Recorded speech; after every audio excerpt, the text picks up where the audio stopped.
السلام عليكم ورحمة الله وبركاته. Your Excellency Ismail Omar Guelleh, the President of the Republic of Djibouti. Your Excellency madaxweynaha Soomaaliland Mudane Muuse Biixi Cabdi markii hadalkiisa uu bilaabay waxa uu mahad celiyay madaxweynaha dawladda Djibouti Ismail Omar Guelleh oo shirka martigeliyay isla markaasina shir gudoominayay kulanka. sidoo kale waxa uu mahad celiyay madaxda iyo diblomaasiyiinta kale ee ka socda dawladaha caalamka ee shirkaasi gacanta ka geystay isla markaasina halkaasi ku sugnaa kuwaasi oo badankoodu ka socday midowga Afrika, IGAD, Mareykanka iyo midowga Yurub. madaxweyne Biixi ayaa hadalkiisa waxa uu ku bilaabay Mr. President and Chairman as well. mudane madaxweyne iyo gudoomiye marka ugu horeysa farxad weyn ayay ii tahay halkan inaan idinla joogo maanta si aan uga qayb qaato si wadista wada hadallada u dhaxeeya Soomaaliland iyo Soomaaliya. ogolow inaan u mahadnaqo madaxda ka socota wadamada gobolka iyo qaaradaha kala duwan ee dunida. sidoo kale madaxweyne Biixi waxa uu sheegay inuu si dheeraad ah ugu mahadnaqayo mudane Ismail Omar Guelleh madaxweynaha Djibouti iyo dadka reer Djibouti sida diiran ee walaaltinimada la ugu soo dhaweeyay magaalada caasimadda ah. We may be separated by land and sea, nothing will diminish the importance. inkasta oo laga yaabo inaan bad iyo dhul aan ku kala duwanahay haddana waxba uma dhimayso doorka muhiimka ah ee aad ciyaartaan. waa inaad sii wadaan kartidaasi iyo dadaaladaasi aad wadaan ee ah inaydu nabad iyo xasilooni ka keentaan qaaradda Afrika. gobolku waxa uu la silcayay caqabado isku dhafan oo aan hore loo arag kuwaasoo isugu jira cudurka COVID-19 iyo arrimaha deegaanka iyo dhaqan-dhaqaale. wada shaqaynta gobolka iyo wadajirka ayaa si degdeg ah loogu baahan yahay in lagu hogaamiyo dadka nugul mustaqbal barwaaqo iyo xasilooni ah. bilaabista wada hadalladan dhexdhexaadinta iyadoo ay meesha ku jirto taageero caalami ah waa arrin muhiim u ah sugidda mustaqbal sii waara iyo in la fuliyo waajibaadka adag ee mudan in la dhiso xiriir nabadgelyo xasilooni oo dhaxmara dadka Soomaaliland iyo Soomaaliya. The duty of building a safe, secure and stable relationship for the people for Somaliland and Somalia. Excellencies, allow me to stress the current phase that we are mudane ogolow inaan muujiyo soona bandhigo taariikh kooban oo ku saabsan sida aan ku soo gaadhnay halkan maanta aan joogno. Jamhuuriyadda Soomaaliland waxa ay xornimadeeda ka qaadatay boqortooyada Ingiriiska 26 Juun 1960. ogeysiinta madaxbannaanidaasi waxaa durbadiiba laga diiwaangeliyay qaramada midoobay 35 wadan ayaana aqoonsaday Soomaaliland. Notification of that independence was duly registered with the United Nations and 35 countries recognized Somaliland. Somaliland waxay si iskeeda ula midowday Soomaaliya 1 Juulaay 1960 si ay u samaystaan Jamhuuriyadda Soomaaliya. midnimadaasi looma marin hab sharci ah. sidoo kale ma jirin sharci qeexaya midnimo oo si rasmi ah loo saxiixay. sidaas awgeed hanaankii midayntu muu buuxin shuruudaha uu farayo sharciga dalalka iyo shuruucda caalamiga ah. As the Act of Union was never formally signed, therefore the unification effort fell short of the requirements mandated by domestic and international law. From the beginning, bilowgiiba midnimadu si hagaagsan uma shaqaynin maadaama dadka reer Somaliland si weyn loo dulmay. dadka reer Somaliland waxa ay muujiyeen sida ay uga xun yihiin midowgaasi dhacay iyagoo si xad dhaaf ah uga codeeyay dastuurkii cusub ee haftida loo qaaday 1961. waxa kaloo ay galeen halgan buuxa oo ka dhana Jamhuuriyadda Soomaaliya. tani waxay dhalisay burburkii Jamhuuriyadda Soomaaliya ku dhacay 1991 iyo soo celinta madaxbannaanida Jamhuuriyadda Somaliland 18 May 1991. 18 May 1991. Since restoring tani markay dib ula soo noqotay madaxbannaanideeda Somaliland iyada oo khayraadka ay haysataan uu aad u yar yahay taageero badanna aan ka helin caalamka waxa ay ku bilowday ajanda joogto ah oo hor u socda gaar ahaan xalinta khilaafaadka iyo dhismaha nabadda dawlad dhisidda peace building maamul wanaagga iyo hay'ado dawladeed oo shaqaynaya qabashada afti dastuuriya taasi oo boqolkiiba 97 ka mid ah dadka reer Somaliland ay u codeeyeen isla markaasina ay ansixiyeen dastuurka iyo madaxbannaanida Somaliland. muddada ay jirtay Somaliland waxa ay qabatay wareegyo badan oo doorashooyinka axsaabta badan oo u dhacay si xor iyo xalaal ah. 3 wareeg oo doorashooyinka madaxtooyada ah, 2 wareeg oo doorashooyinka golayaasha deegaanka ah iyo doorashooyinka baarlamaanka. Jamhuuriyadda Somaliland waxa kaloo ay abuurtay jawi wanaagsan oo u suurageliyay ganacsiga gaarka loo leeyahay inuu kobco iyo maalgashiga caalamiga ah oo socda. A conducive environment that enabled a thriving private sector and an inflow of international investment. Somaliland waxay door muhiim ah ka ciyaartay nabadda iyo xasiloonida gobolkan, waxayna door lama ilaawana ka qaadatay la dagaalanka argagixisada, burcadbadeednimada, tahriibinta dadka, dambiyada dhaqaalaha ka dhanka ah iyo noocyada kale ee dambiyada abaabulan. nasiib darrase halkii laga qadarin lahaa dhammaan dadaaladaasi iyo nafhurkaasi ay sameeyeen dadka reer Somaliland 30 sano ee la soo dhaafay. Soomaaliya waxay kula jirtay dagaal joogto ah oo ka dhana xasiloonida iyo horumarka Somaliland dhinaca dhaqaalaha iyo maalgashiga. taasina waxay sii kordhisay cadaawadda ka dhaxaysa labada wadan. This deepened the mistrust and animosity between the two countries. iyadoo Somaliland si degdeg ah oo iskeeda ay u gashay midnimada Soomaaliya, dadka Somaliland waxay ka dheefeen tacadiyo, cadaalad darro iyo xasuuq ay u geystay dawladdu. of injustice, discrimination and state-sponsored genocide at the hands of the Somali government. caddaymaha dembiyada dagaal ee baahsan ee lagu soo qaaday dadka reer Somaliland waxaa si buuxda u diiwaangeliyey ergeyga gaarka ah ee qaramada midoobay u qaabilsan xuquuqda aadamaha iyo koox khubaro ah oo ka socota dhakhaatiirta u dooda xuquuqda aadanaha iyo komishanka dembiyada dagaalka ee Somaliland. falalkii xasuuqa ahaa ee ay geysteen taliskii Maxamed Siyaad Barre waxaa lagu xusuustaa in ka badan 200 oo xabaal wadareed.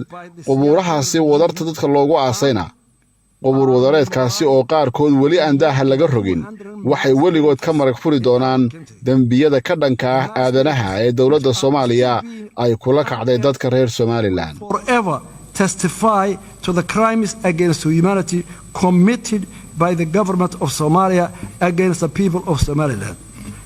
sidaas daraaddeed marka la wajahayo marxaladda hadda jirta ee Somaliland iyo Soomaaliya waxaa lagama maarmaan ah in tixgelin habboon laga yeesho wixiina soo maray oo cashar laga barto. dhaxalka dulmiga ka dhanka ah dadka reer Somaliland si fudud looma baabiin karo.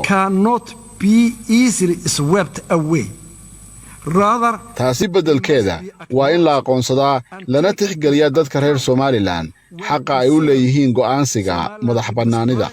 to self-determination and independence. The case for Somaliland independence. kiiska madaxbannaanida Somaliland waa mid gaar ah.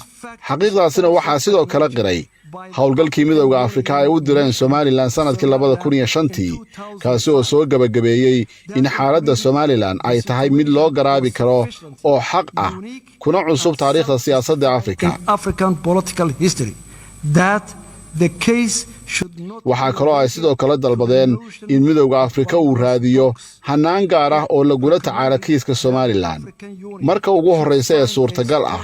intaasina waxaa dheer howlgalkaasi xaqiiqa raadinta ah ee midowga Afrika ee dhacay sanadkii 2005 waxa uu sheegay in Somaliland cilladaha ka hor iman doona ay ka mid yihiin midnimadaasi shaqayn weyday ee ay mar la wadaageen Soomaaliya, taasoo dadweynaha ku kaliftay inay burburiyaan midowgaasi.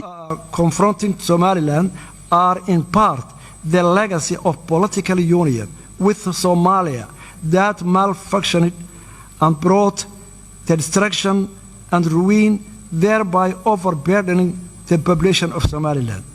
Somaliland's claim to independence. xilliga Somaliland ay qaatay madaxbannaanida 1960kii waxaa u sugmay oo ay sheeganaysaa xuduudo caalami ah oo ku suntan xilligaasi xorriyadda.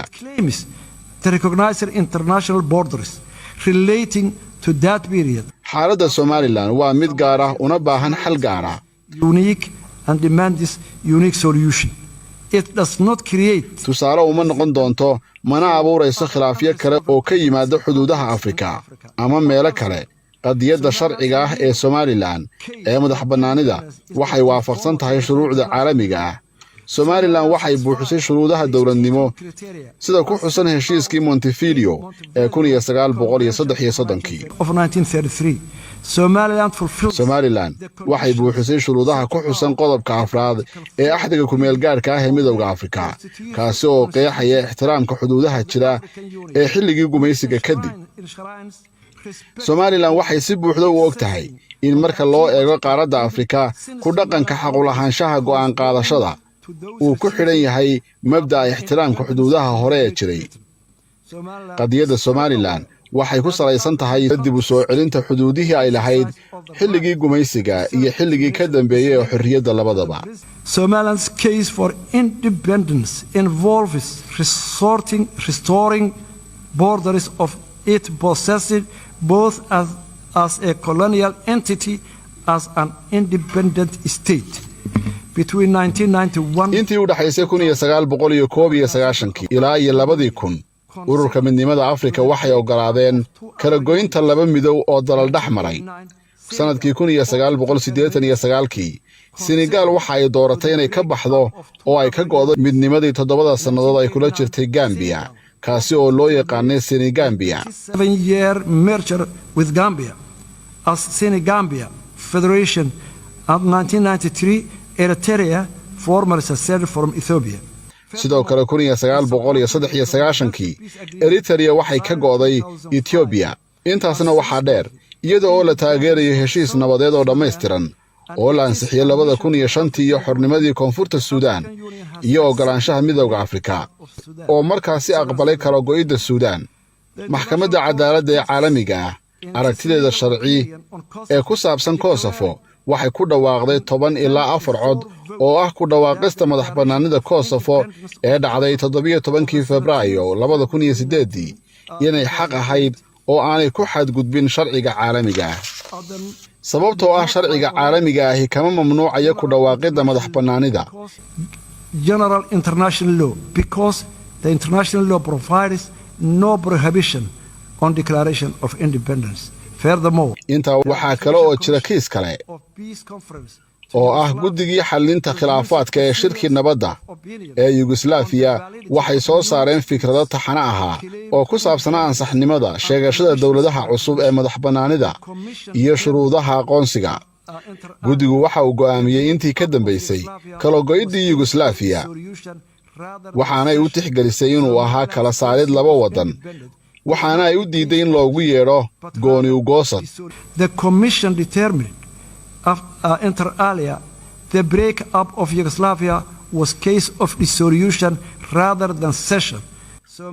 raadinta Somaliland madax bannaan ma aha kiis gooni u goosad ah laakiin waxay tahay ka noqoshada midow siiskii u dhacay oo u dhaxeeya laba dawladood oo madax bannaan qaar badan oo ka mid ah wadamada xubnaha ka ah midowga Afrika ayaa iyaguna ah wax soo saar ka soo baxay midow fashilmay a number of African Union member states are also the product of failed union Mali Senegal waxaana ka mid ah wadamada Mali Senegal Gambia iyo Masar dhammaantood waxay ka soo baxeen midow ay dal kale la galeen iyadoo xuduudooduna ay xadidan tahay midowga Afrika wuxuu kale oo aqbalay madaxbannaanida dhulal aan weligood hore u helin madaxbannaani buuxda kadib guuldarro ay kala kulmeen hankoodii ahaa dawlad midaysan inay ku jiraan oo ay ka mid ahaadaan jamhuuriyadda Somaliland waxay isticmaashay xuquuqdeeda dhaxalgalka ah ee go'aan qaadashada ku salaysan hordhaca bayaanka qaramada midoobay ee ku saabsan xuquuqda aadamaha kaasi oo soo baxay 1948 Universal Declaration of Human Rights. Somaliland waxaa muddo dheer ay ku dooday in jamhuuriyadda Soomaaliya ay ahayd laba wadan oo midoobay guuldarrooyinka ka soo gaadhay dawladnimadii ay wax ku darsatay waxay sabab u noqotay dib u soo celinta madaxbannaanida jamhuuriyadda Somaliland waxaan aaminsanahay in furaha mustaqbal waara iyo nabaddu ay ku jirto wada hadal daacada oo dhex maray Somaliland iyo Soomaaliya iyada oo la raacayo hanaan dhexdhexaadin oo leh dhexdhexaadnimo iyo damaanad Somaliland waxaa ka go'an inay nabad kula noolaato Soomaaliya. Si kastaba ha noqotee, Somaliland waxay ku adkaysanaysaa in wadahadalku uu noqdo mid u dhigan hab laba dowladood oo leh ajende la taaban karo oo wax ka qabanaya arrimaha aasaasiga ah ee xudunta u ah khilaafka. With a substantive agenda that addresses the core issues of the dispute. Today, maanta sideen uga gudbi karnaa wadahadalkan haddii heshiisyadii hore ee lagu kala saxiixday London, Istanbul, Ankara iyo Djibouti aan weli la dhaqan gelin? Waxaan si kariya laaba u soo jeedinayaa in hanaan dhexdhexaadineed oo culays iyo kafaarad qaad leh lagu diyaariyo wadahadalkan wareegga cusuba. Waxaan uga mahad celinayaa Soomaaliya raaligelinta ay ka bixisay dhibaatadii foosha xumayd ee hore u soo martay Somaliland. Jiilka cusub ee Soomaaliya dabcan mas'uul kama aha wixii jiilkii ka horreeyay ay sameeyeen, laakiin qirashada khaladaadka jiilkii ka horreeyay ayaa ah mid weyn oo si kal iyo laaba ay uga mahadnaqayaan dhammaan reer Somaliland. balse qirashada lafteeda ayaa ah mas'uuliyadda wixii waxyeeladii foosha xumayd ay keentay. erayo keliya kuma filna. tallaabooyinka foosha xumaa ee waagii hore waxay u baahan tahay wax ka badan erayo la yidhaahdo, waxaanay u baahan tahay ficil. Responsibility for the damage that horror caused. Words are not enough. ictiraafka iyo taageeridda madax bannaanida Somaliland waxay qaadan doontaa waddo dheer si looga bogsado dhaawacyadii hore, loona oggolaado labadeeda dowladood inay noqdaan mustaqbalka kuwa kala madax bannaan balse isku tolan oo dana badan ay iskaga xidhan yihiin. kalsooni ayaan ku qabaa inaan mustaqbal ifaya oo darisnimo iyo walaaltinimo leh u wada dhisi karno dadkeenna iyo dariskeenna iyo dhammaan waddamada gobolka. waanad mahadsantiin. We can build a bright future together as a brotherly, neighboring nations and for our own people and our region. Thank you very much.